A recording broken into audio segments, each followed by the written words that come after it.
am currently working in a therapeutic context with a guy in his 20s who's addicted to porn, or at least, that's how he frames his predicament. He brings us to our sessions, understandably, with a certain weight, pointing out, all the shameful aspects of his plight. And in society's view, of course, being addicted to porn is, considered much worse, say, than being addicted to caffeine, social media, or fantasy football leagues.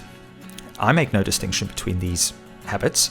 In terms of working with him, my focus isn't necessarily on the porn itself, because porn, as I see it, is simply one part of the broader self-regulation mechanism system that we all have. This state shift device, one of the many methods we use to manage our internal states, which is to say, we're all confronted with aversive, conflicting emotions, those feelings that create cognitive dissonance, bring up depressive, empty, understimulated states.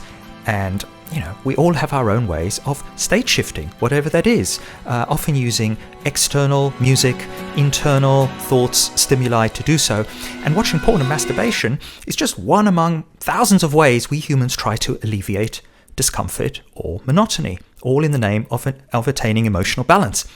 As Supergrass sing in their classic song Wanking, or rather W*NK*NG, wanking, just keep wanking till I don't know what's saying. And trust me, Supergrass Society doesn't actually know what's saying anymore on that score either. I've been wanking so long, the days all feel the same. Wanking, just keep wanking, well, I don't know what to say. No ties to bind me, no reasons to refrain. You don't know the song? Let me play a bit of it for you, yeah? Wanking, just keep wanking. Well, I don't know where to stay. Something like that. No ties to bind me, no reasons to refrain.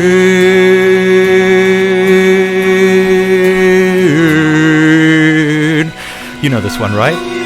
Got a low, low feeling around me, and a stone cold feeling inside, and I just can't stop messing my mind up, wasting my time. Woo! Anyway, that's actually how we now end all of our sessions, particularly the EMDR one. EMDR now comes with music. It's kind of become a sort of an unofficial anthem for the work that we're doing together, I guess.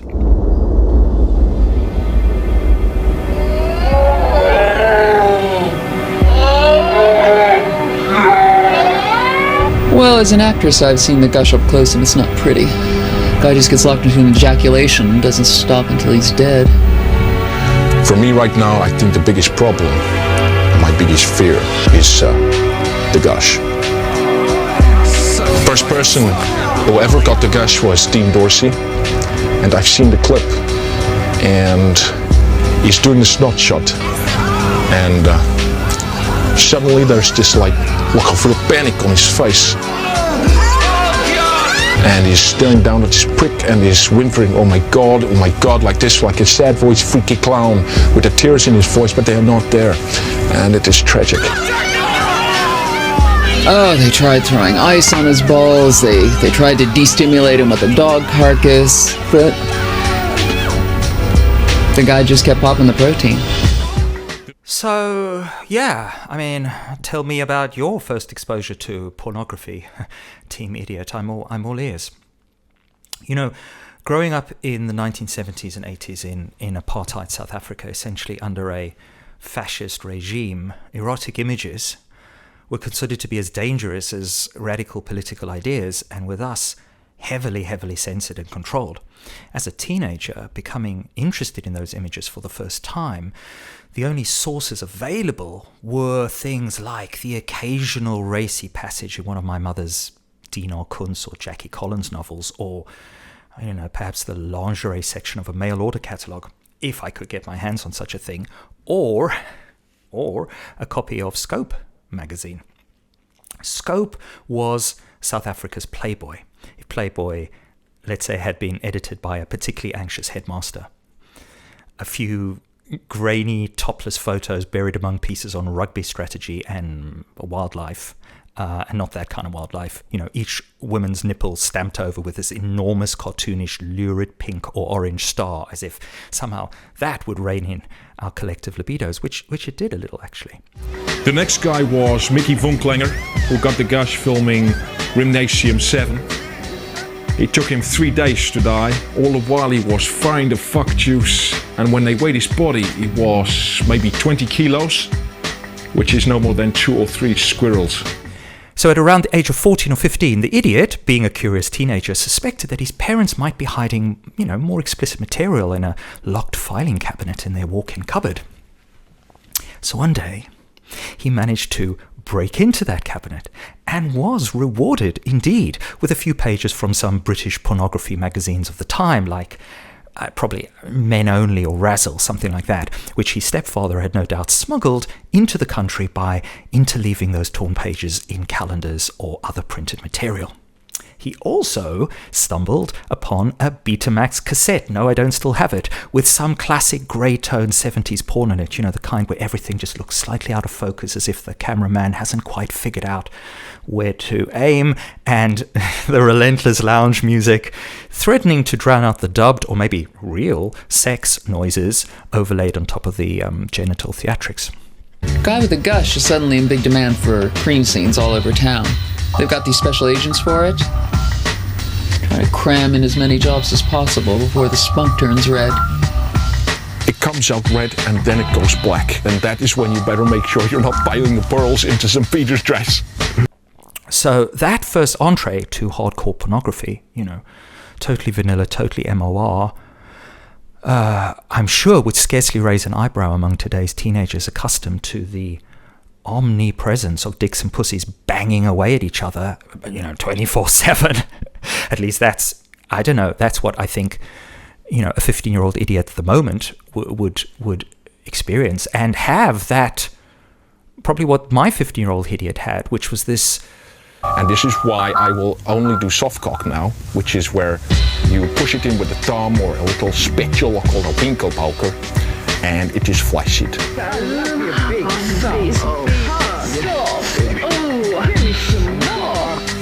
And the soft cock is no fun. It is like trying to tighten up a screw with a maggot. And when you have to stay soft as a mouse in a big sexy twat, it is tricky. Yeah, a kind of revelation, a glimpse into a world brimming with all sorts of potential and excitement. And of course, this experience mirrors the symbolism, I would say, of trigram heaven in the I Ching, representing potentiality in its most pleasurable and elevated forms, very far away from Earth, that's down here. And in this context, pornography, I guess, can be interpreted as a sort of conduit of untapped possibilities, offering those who seek it an avenue to explore desires, fantasies, and facets of the human experience that may lie beyond the boundaries of everyday mundanity, all of this malarkey. And don't we all want a bit of that? I mean, I know I do. So, unsurprisingly, when I asked the I Ching today, what is porn? through the coins, I received 2 trigrams. I received heaven above and fire below, forming the hexagram, fellowship with men, as it's quaintly known, but also perfect and precise response, as always. Fire below, heaven above implies that our primal clinging energies, the flames of erotic curiosity, are always, of course, aspiring in some way to meet these overarching ideals of heaven, truth, transcendence, spectacle, and, curves in all the right places. It's a sort of cosmic paradox, but also sort of cute, I think, if you think about it in this way, where, the lower realms of instinct, in a way, fire, aspire to touch the higher reaches of heaven, mirroring the way porn, as a genre, I think, tries to simulate or ignite genuine passion and intimacy, but, often, always, falls into kind of easily recognizable and mostly pathetic caricature, but we don't care because we just want to wank, right? It's the nature of fire to flame up to heaven, writes Richard Wilhelm, perhaps without realizing that these words perfectly capture the essence of that somewhat primal, fiery flaring up of desire, phallic or otherwise. The fire of desire ever aspiring upwards. symbolizes, we might say, the boundless possibilities and liberations that porn and other utopian erotic visions always seem to promise and also deliver. It delivers, right? This ancient imagery of a flame reaching upwards towards transcendence suggests a kind of pursuit of all sorts of things, escape primarily, a longing to shed the mundane constraints of reality and immerse ourselves in a realm where desire is unfettered, unrestricted by moral or social boundaries. Pornography, like all utopian fantasies, constructs a domain where eros reigns without inhibition. Imagine that, seducing us with the idea that satisfaction can be perfected, untroubled by the perplexities of just, this plain, messy awkwardness of embodied human flesh. So Wilhelm seems to suggest that this image, and by extension the pornographic images and our interactions with them, creates an idea of fellowship. And of course he's right.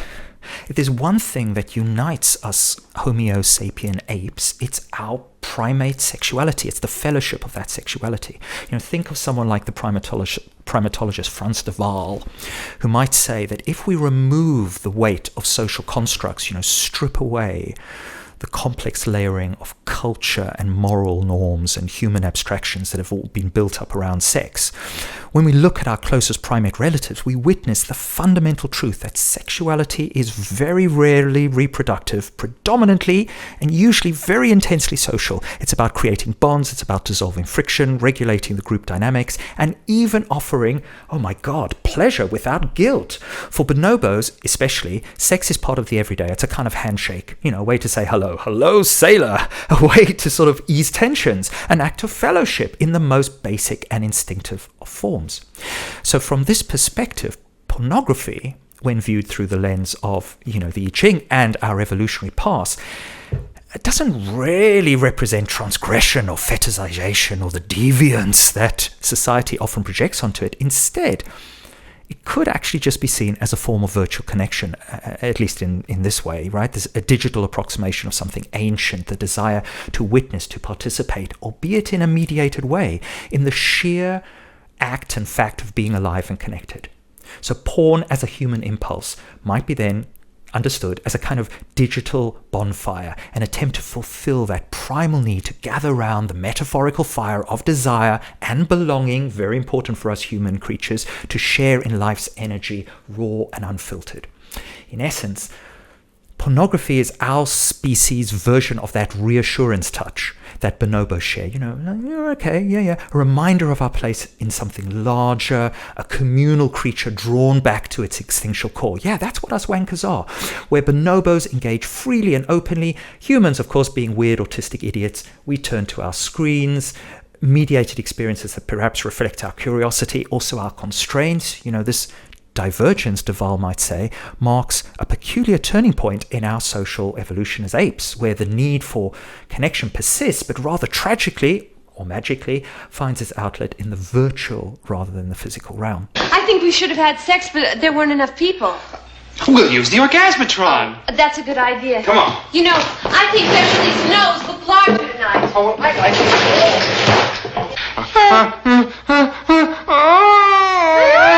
it. So from this vantage point, the hypersexuality of us primates isn't aberrant, but sort of, restorative, grounding. It reminds us that our desires are not outliers or deviations, but integral threads in the social fabric, part of the same tapestry that binds all communal animals together, going into, Richard Attenborough voice. In other words, a kind of fellowship among men and women, because it's not just guys fucking guys out there, right? I don't know what porn you're watching. Do you want to perform sex with me? Perform sex? I don't think I'm up to a performance, but I'll rehearse with you if you like. Okay. I just thought you might want to. They have a machine here. Machine? I'm not getting into that thing. I'm strictly a hand operator. I don't like anything with moving parts that are not my own.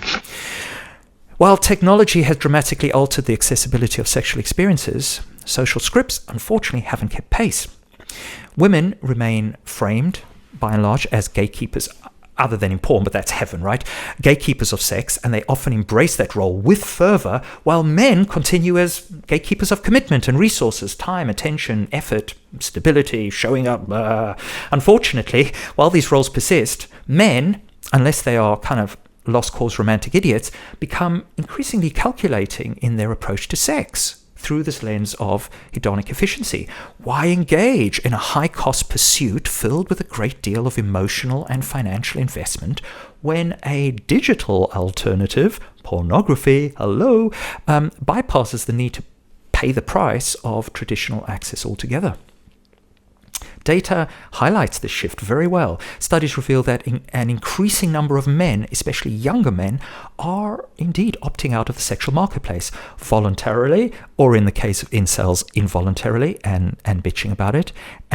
In the US, for example, surveys indicate that nearly 1/3, 1 in 3 men under 30 report having had no sexual activity in the past year at all, which is a sort of a stark increase from previous decades. This retreat from in-person intimacy quite clearly parallels the rise of internet pornography, which delivers quick and fairly consistent gratification. Like, much of the processed food that we consume today, porn offers immediate, low-stakes access to pleasure, a heaven of desire on demand, free from the complexities and emotional investment of real-life relationships. Sex is different today, you see? We don't have any problems. Everybody's frigid. Oh, that's incredible. Are the other men impotent? Yeah, most of them, except for the ones whose ancestors are Italian. Right, I knew there was something in that pasta. Meanwhile, women find themselves in a bit of a bind too, because, they continue to expect a level of investment that once felt natural in a scarcity-based, flesh-based model of sex and intimacy. But sorry, ladies, no longer is this way, particularly when you start to factor in stakeholders like, OnlyFans and those other areas of sex work. So traditionally incentivized to maintain selective access, women still often seek, right, a good amount of resources from us menfolk in the dating process, expecting us to really, work for any sexual access we have to them, to kind of beg and plead and pay for it, but without admitting that, we're begging and pleading and pay for it. Don't want to seem needy or anything, because then you're no longer attractive, blah, blah, blah. Yet for better or worse, the balance of scarcity and value has, I would say, shifted. So the typical earthbound setup where men, earn intimacy through effort has for many men become a high-cost resource-intensive option, where pornography, by contrast, offers alternatives that bypass this effort entirely, providing a version of pleasure without the social or emotional demands that real-world encounters entail.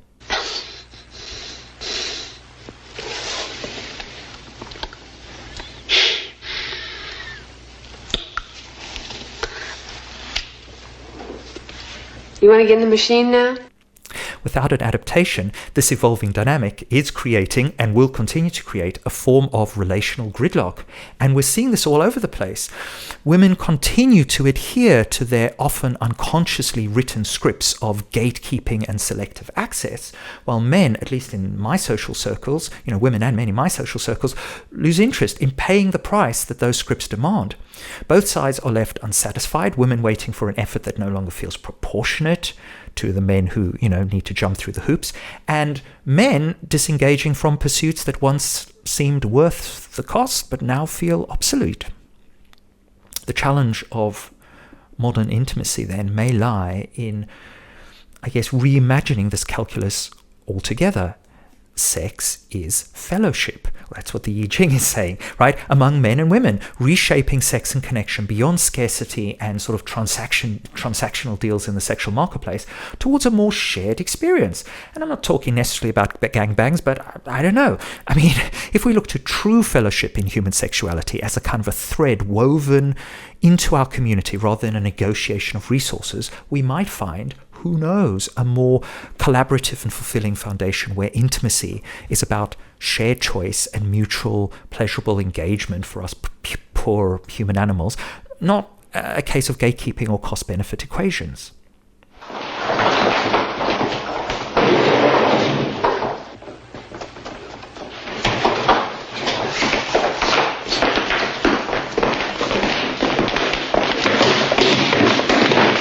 Perhaps this gap will one day be closed by immersive sensory technology, a true, orgasmatron, right, of our time.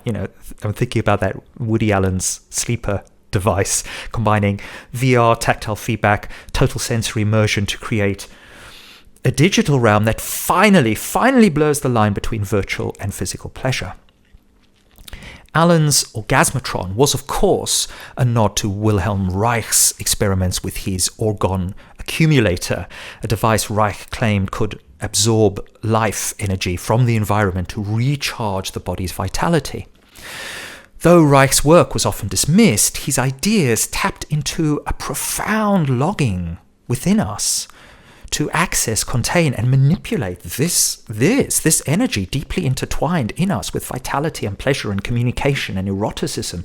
A curious parallel to our modern ambitions in tech, we might say, where we strive instead to capture the organic, to recreate bodily sensations and emotions artificially, and thereby closing the ever-narrowing gap between physical and virtual pleasure.